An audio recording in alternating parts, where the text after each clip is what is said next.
बात आती है कि इन्होंने इतना बड़ा चेंज, इतना बड़ा इंपैक्ट कैसे डाला। और इसके पीछे ना एक एविल रीजन भी था, एक घटिया रीजन भी था। ब्रिटिशर्स चाहते थे कि हमारे यहाँ के लोग, और इसके बाद क्या था, इंडस्ट्रियलाइजेशन आया, वॉर्स हुई और हमारा इंडियन एजुकेशन सिस्टम धीरे धीरे और पीछे होता चला गया। इंडियन एजुकेशन सिस्टम गंदा है, ये बिल्कुल गलत होगा बोलना। कहीं ना कहीं आप खौफ में आ जाओगे, आपका दिल दहल जाएगा। ये इंसान इंडियन एजुकेशन सिस्टम के डाउनफॉल का कारण है। और इंडियन एजुकेशन का असली सच आपको YouTube पे कहीं देखने को नहीं मिलेगा, क्योंकि YouTube पे बस आपको मिलेगा आधा सच।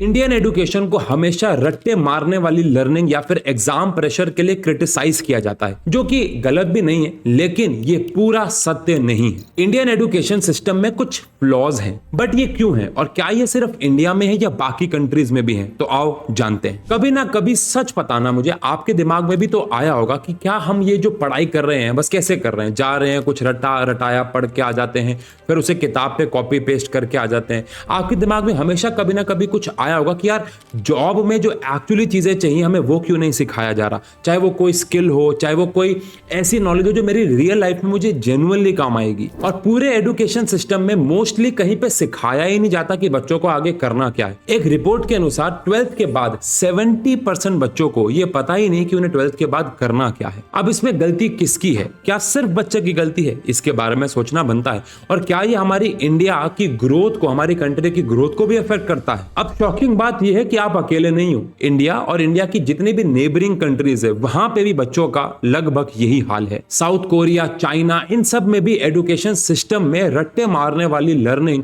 एग्जाम प्रेशर, इन सब को लेके एक अजीब सा ऑब्सेशन है। इंडिया में जेईई का एग्जाम, चाइना में गाओ। इंडिया में भी लिमिटेड सीट्स हैं जेईई में, आईआईटी में, वहीं पे भी देखा जाए तो चाइना में भी यही हाल है। अब इंडिया की इस हालत के पीछे कहीं ना कहीं पुअर एग्जीक्यूशन तो है ही, लेकिन एक मेजर रोल एक सिंगल इंसान का है, जिसके कारण वर्ष इंडिया में इस एजुकेशन का डाउनफॉल आया। और हाँ, ये कोई इंडियन नहीं, ये है एक ब्रिटिशर, थॉमस बेबिंगटन जी। तो आज जो आप एजुकेशन सिस्टम को कोसते हो, उनके पीछे इन्हीं का हाथ है। तो आप इनके बारे में थोड़ा सा जान लेते हैं। थॉमस मैकाले एक ब्रिटिश हिस्टोरियन और पॉलिटिशियन थे, जिन्होंने 1839 से 1841 तक एज वॉर ऑफ सेक्रेटरी सर्व करा। पर बात आती है कि इन्होंने इतना बड़ा चेंज, इतना बड़ा इंपैक्ट कैसे डाला। 1835 में विलियम बेंटिक, जो कि एक इंडियन गवर्नमेंट जनरल थे, उन्होंने कमेटी बिठाई जिसमें थॉमस बेबिंगटन जी को एक दिमाग में खुराफाती आइडिया आया। तब उन्होंने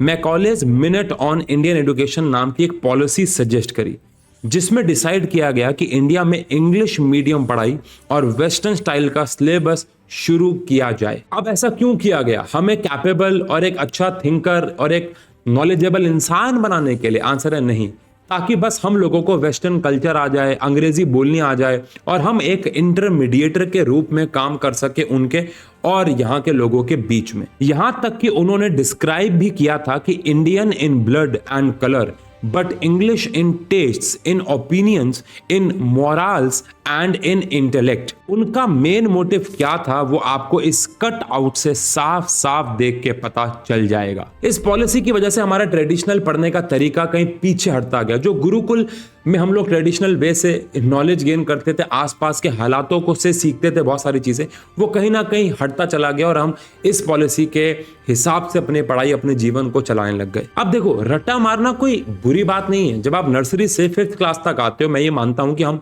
वहां पे देखा जाए तो रट्टा ही मारते हैं, तभी हम शब्दों को बना पाते हैं, भाषा बोल पाते हैं, एक्सेट्रा एक्सेट्रा। तो रट्टा मारना बुरा नहीं है, लेकिन उसके बाद भी जीवन भर इसी पॉलिसी पे चलते रहना कि मैं रट्टे मार के सर्वाइव करूंगा, ये गलत है। और ब्रिटिशर्स ने इसी एक्चुअली में इस फ्लॉ पे ध्यान नहीं दिया और इसी को अपनी पॉलिसी बना के आगे बढ़ते चले गए। और इसके पीछे ना एक एविल रीजन भी था, एक घटिया रीजन भी था। ब्रिटिशर्स चाहते थे कि हमारे यहाँ के लोग वहां पे बस क्लर्क का काम करें, उनके ऑफिस में काम करें, उनकी भाषा को समझ पाएं, बस उतना ही इंपॉर्टेंट था। वो नहीं चाहते थे कि इंसान बहुत ज्यादा पढ़े लिखे, कोई अपने हिसाब से अपने तरीके से पढ़ रहा है, that is something different. But education system को ऐसा बनाया गया कि वो इंडियन लोग वहां पे कहीं ना कहीं कैमोफ्लेज हो जाए, छुप जाए, उनके ऑफिस में छुप जाए। से मेरा कहने का मतलब है पता ही ना चले कि कोई बाहर का बंदा काम कर रहा है, उनके बोलने बात करने का तरीका ब्रिटिशर जैसा हो जाए। ब्रिटिशर्स के लिए जीवन आसान हो, क्योंकि उनके जो क्लर्क हैं, उनके जो नौकर हैं, वो उनकी भाषा, उनका वेस्टर्न कल्चर समझ पाए। अब उनका अपीयरेंस तो इंडियन था, तो नॉर्मल लोगों के साथ वो रिलेट तो कर पाते थे, लेकिन उनकी भाषा, एक प्रकार से उनका टेस्ट, उनका दिल कहीं ना कहीं ब्रिटिशर्स की तरफ इंक्लाइन होने लग गया, क्योंकि पढ़ाया ऐसे जा रहा था। और थॉमस जी का इंपैक्ट बहुत छोटा मोटा नहीं, बहुत बड़ा था, कि सिर्फ इंडिया नहीं, बहुत सारी और कॉलोनीज में भी जहां जहां उन्होंने राज किया था, वहां पे भी उनका ये इम्पैक्ट पड़ने लगा, और वो भी वहां पे भी ऐसा एजुकेशन सिस्टम लेके आने लगे। और इसके बाद क्या था, इंडस्ट्रियलाइजेशन आया, वॉर्स हुई, और हमारा इंडियन एजुकेशन सिस्टम धीरे धीरे और पीछे होता चला गया। हम कोर चीजों से दूर भागते गए और रैट रेस के पीछे पड़ गए, और इससे हमारे बेसिक्स बहुत कमजोर हो गए, हमारी फाउंडेशन ही टूट गई। अब चीजें मैं आपको बहुत सिंप्लीफाई करके समझा रहा हूं, लेकिन एक्चुअल हिस्ट्री अगर आप पढ़ोगे तो आप कहीं ना कहीं आप खौफ में आ जाओगे, आपका दिल दहल जाएगा। मैं आपको बहुत ज्यादा हिस्ट्री नहीं बताना चाह रहा, बट बेसिक आइडिया देना चाह रहा था वीडियो को आगे बढ़ाने से पहले। सवाल उठता है कि क्या तब से लेके आज तक हमारे इंडियन एजुकेशन सिस्टम में इंप्रूवमेंट ही नहीं हुई? ये जो इंटरनेट पे चलता है Indian education system is dead, क्या ये सिर्फ एक ट्रेंड है या जेन्युइनली लोग इसे फील करते हैं? तो आओ वीडियो को शुरू करते हैं और बात करते हैं the perception versus the reality की। देखो, आज इंडिया दुनिया का सबसे बड़ा एजुकेशन नेटवर्क में से एक है। यहाँ लगभग 14.7 लाख स्कूल्स हैं और 24 करोड़ से ज्यादा बच्चे पढ़ाई कर रहे हैं। सिर्फ 2020 में ही इंडिया ने 25 लाख स्टूडेंट्स को साइंस और इंजीनियरिंग की पहली यूनिवर्सिटी डिग्रीज दी थी, जबकि चाइना ने 20 लाख डिग्रीज अवार्ड की थी और अमेरिका ने सिर्फ 9 लाख। मतलब कि अगर हम बात करें तो हम लोग पूरी दुनिया की टॉप लेयर्स को टक्कर दे रहे हैं एजुकेशन सिस्टम में। यानी ये डेटा तो आपको यही रिप्रेजेंट करके दे रहा है। लेकिन फिर भी आज लोगों के मन में इस सिस्टम को लेके गलत नैरेटिव्स क्यों हैं? अगर ग्लोबली कंपैरिजन किया जाए, जो कि हम अक्सर करते नहीं है, तो हम सिर्फ अकेले नहीं है। जबकि इंडिया के साथ साथ चाइना, सिंगापुर, रोमेनिया, ग्रीस भी देखा जाए तो इसी प्रॉब्लम से जूझ रहा है, जहां पे बच्चे रट्टे मारते हैं और एजुकेशन सिस्टम कहीं ना कहीं इसी फॉर्मेट पे चल रहा है। और यूके का ए लेवल सिस्टम भी इंडिया के 12th ग्रेड जैसा रिजिड है। यूके में भी, खासकर इंग्लैंड में भी, स्कूल्स, कॉलेजेस सिर्फ एग्जाम के रिजल्ट, एग्जाम के मार्क्स पे फोकस करते हैं, यानी कि teaching to the test. Basically teachers का भी फोकस वही रहता है कि उन बच्चों को ज्यादा से ज्यादा मार्क्स दिलवाएं उनके टेस्ट में, जिसकी वजह से उनको एग्जाम की ट्रिक्स, एग्जाम में रट्टे मारना और उसी बेसिस पे रिवॉर्ड देना सिखाया गया। तो बच्चों का कहीं ना कहीं गोल नॉलेज लेना नहीं, एग्जाम में मार्क्स लाना है। और आप इसे डायरेक्टली प्रोपोर्शनल नहीं कह सकते, ये तो बात आपको माननी पड़ेगी। साथ ही साउथ कोरिया में पढ़ाई का प्रेशर इतना ज्यादा है कि वहां पे मेंटल क्राइसिस की हालात आ चुके हैं। सर्वे के हिसाब से वहां 9 से लेकर 14% स्टूडेंट एंजाइटी से जूझ रहे हैं और 19 से लेकर 30% बच्चे डिप्रेशन में हैं। और लोगों का मानना है कि इस चीज के पीछे का कारण वहां का एजुकेशन सिस्टम ही है। यहाँ पे पेरेंट्स की एक्सपेक्टेशन बहुत हाई है, प्लस पॉपुलेशन ज्यादा होने की वजह से कंपटीशन पर सीट बहुत ज्यादा बढ़ जाता है।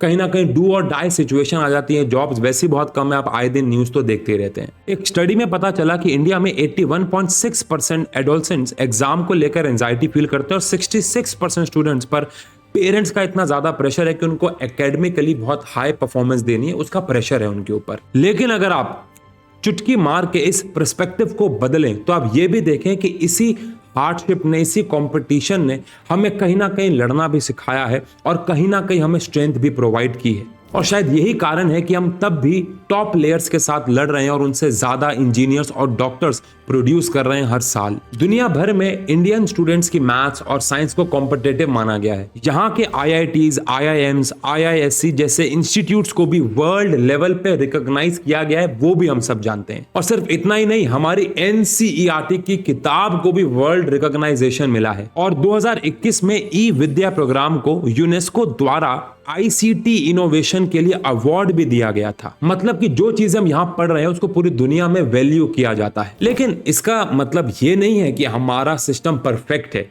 बट हाँ, उतना बुरा नहीं जितना आप सोच रहे हो। मैं ऐसा मानता हूं कि टीचर ट्रेनिंग और स्कूल का इंफ्रास्ट्रक्चर बहुत सारी जगहों पे अभी बेहतर ही नहीं है। कई जगहों पे तो इतने बुरे हालात है कि टीचर स्कूल में आना तो चाह रहे हैं, लेकिन आने के हालात, आने का सरकमस्टांसेस ही नहीं है। और कई केसेस में टीचर्स की सैलरी इतनी कम है, चाहे वो प्राइवेट ऑर्गेनाइजेशन हो, मेजरली प्राइवेट, गवर्नमेंट में तो फिर भी ठीक ठाक सैलरी प्रोवाइड किया जाती है, लेकिन प्राइवेट इंस्टीट्यूट्स में इतनी कम सैलरी मिलती है कि टीचर्स इस प्रोफेशन को सीरियसली ले ही नहीं रहे हैं। और जो ले रहे हैं वो बस पार्ट टाइम के लेते हैं, कोई भी अच्छी जॉब मिलती है बीच में छोड़ जाते हैं। सिलेबस थोड़ा ज्यादा है, मल्टीपल सब्जेक्ट्स पे फोकस करना पड़ता है, जिसमें किसी भी एक से बहुत ज्यादा प्यार कभी हो ही नहीं पाता है। अर्बन एरियाज में फिर भी बहुत सारे लेवल पे स्मार्ट क्लासेस आ चुके हैं, जिससे पढ़ाई बहुत अच्छी हो पाती है बच्चों की, लेकिन अभी भी कुछ जगहें ऐसी हैं, गांव वाले इलाके, रूरल एरिया, जहां पे स्मार्ट क्लासेस तो छोड़ो, नॉर्मल बोर्ड तक नहीं है, और फिर हम उन्हें कंपेयर करते हैं अर्बन एरियाज के बच्चों के साथ। 11-12 के बाद जेई, नीट, कॉम्पिटेटिव एग्जाम्स का प्रेशर बहुत अलग लेवल पे, जो कि एंजाइटी कॉज करता है, डेटा ने अभी आपको बताया भी। ये सारी प्रॉब्लम्स जेन्युइन है, लेकिन इन्हें ठीक करना भी बहुत जरूरी है, और अच्छी बात यह है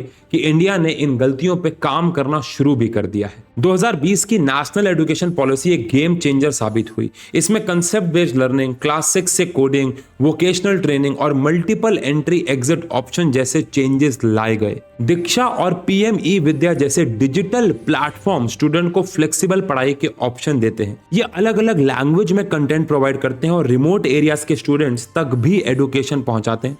इससे गैप धीरे धीरे ही सही लेकिन कम हो रहा है। अब गलतियां तो ठीक हो रही हैं, लेकिन इसके बारे में भी शायद कोई बात नहीं करता है कि इंडियन एजुकेशन सिस्टम में बहुत साइलेंट फीचर्स हैं जो आपको सुनाई या दिखाई नहीं देते, लेकिन बहुत प्यारे हैं। सरकार के द्वारा दी गई स्कॉलरशिप, जिससे करोड़ों बच्चे हर साल पढ़ पाते हैं, इसके बारे में शायद कोई बात नहीं कर रहा है। मिड डे मील, जहां पे बच्चे खाने के लालच में ही सही लेकिन स्कूल आते हैं, और भले 10% पढ़ाई करते हो लेकिन पढ़ते हैं। हमारे यहाँ साइंस और मैथ्स में इतना ज्यादा प्रेशर होता है कि उस प्रेशर को हैंडल करते करते इतना स्ट्रेंथ बनता है कि हम इसरो, नासा और सिलिकॉन वैली तक अपने झंडे गाड़ के आए हैं, और इसी स्ट्रॉन्ग फाउंडेशंस की वजह से हमें इसरो के बेहतरीन मिशंस, चाहे वो मंगलयान हो चाहे वो चंद्रयान 3, मिल पाए हैं। अगर आपने मेरे कोई भी पास्ट पॉडकास्ट देखे हैं तो मैंने हमेशा से बोला है कि इंडियन एजुकेशन सिस्टम गंदा है। ये बिल्कुल गलत होगा बोलना। इंडियन एजुकेशन सिस्टम में बेसिक कुछ फ्लॉज जरूर हैं, लेकिन मैं अपने इंडियन एजुकेशन सिस्टम को बहुत बेहतरीन मानता हूं।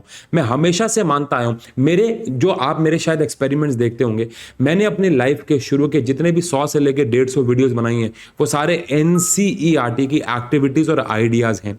एनसीईआरटी की एक एक activity 9th class 10th class की अगर आपने पढ़ी हो तो टॉपिक्स को कितनी गहराई पे समझाती है।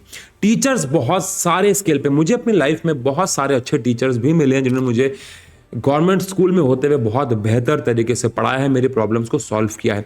तो गलतियां, फ्लॉज हर जगह होती हैं, हमारे इंडियन एजुकेशन सिस्टम में भी है, लेकिन ओवरऑल इंटरनेट पे जो दिखाया जाता है कि हमारा इंडियन एजुकेशन सिस्टम डेड है, मैं इससे बिल्कुल भी सहमत नहीं हूं। आपकी क्या राय है? कमेंट सेक्शन पे इसके बारे में जरूर बताइएगा। बाकी हाँ, इतनी बड़ी पॉपुलेशन में इंप्रूवमेंट्स में बेसिक समय तो लगते हैं। द पॉइंट इज, बीच बीच में कुछ फ्लॉज देखने को मिलते हैं, जैसे एसएससी एग्जाम होना या नीट के पेपर में कुछ भी चीजें ऊपर नीचे होना, बट ओवरऑल मुझे पूरा यकीन है कि Indian education system one of the best education system में से एक है और बेहतर होने की क्षमता रखता है। बाकी आपको क्या लगता है, हमें वीडियोस और कौन से टॉपिक्स पे बनाने चाहिए? कमेंट सेक्शन पे जरूर बताइएगा। मिलते हैं।